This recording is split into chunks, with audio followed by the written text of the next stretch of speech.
First, let's understand what even causes bad habits to form in the first place. Bad habits reasonably form the same way as good habits. That is because our brain does not differentiate between good and bad, but it differentiates between what is rewarding and not rewarding, what is hard and easy, and what is attractive and unattractive. Cue, craving, response, reward. This is what makes us do the habit. Think about it like this. You are entering a dark room.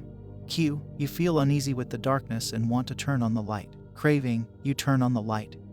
Response, and finally, now that the room is lit, the feeling of uneasiness is gone. Reward. Same for bad habits. A person sees a cigarette, and because he just had a tough day, it triggers a craving.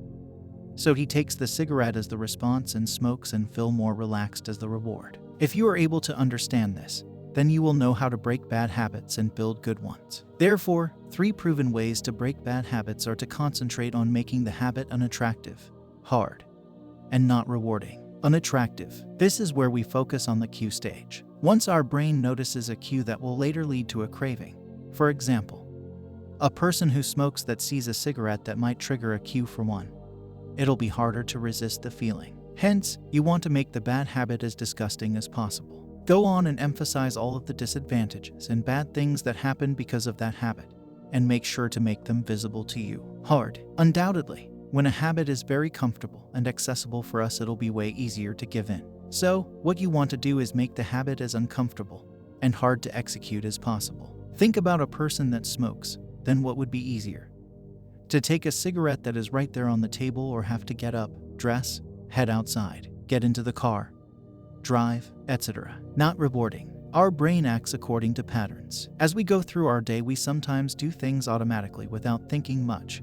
Things like holding a spoon with the same hand. This is because our brain looks at things we did in the past that were rewarding and worked, and so next time it goes with the same pattern we chose last time. Therefore, if you'll make the bad habit unrewarding, it'll be easier to break it. Now here are some common bad habits you need to quit immediately. Procrastination. At present, respect your time, or time will disrespect you in the future. You procrastinate frequently, and this would soon destroy you. You postponed your tasks for tomorrow, which is unlikely to happen. Ever came across those lines? So don't make anyone fool. I say, do not fool yourself. Social networking sites. Use these apps and sites to benefit your career, but not to detriment you. I would suggest you use WhatsApp, Facebook, or any other social networking sites only to interact with those success seekers. For example, if you are preparing for exams, search for their forums or Facebook groups so that you can be involved in those groups. Halt to read. You want those successful people to be as your mentors. However, you don't want to read books written by them. But this is the reason why successful people wrote down their advice in a book and is published today. So consider buying those books, because books are your best mentors. Live your dreams. You realize your mistakes of wasting your time when something earth-shattering happens. It is a bitter truth that life is short. However, the same thought applies to your loved ones too. Not being negative, it is a fact that life is short, and you need to accept it. As days pass away, your loved ones are losing their days. So open your inner eyes, chase for success, fulfill their expectations, and live your dreams.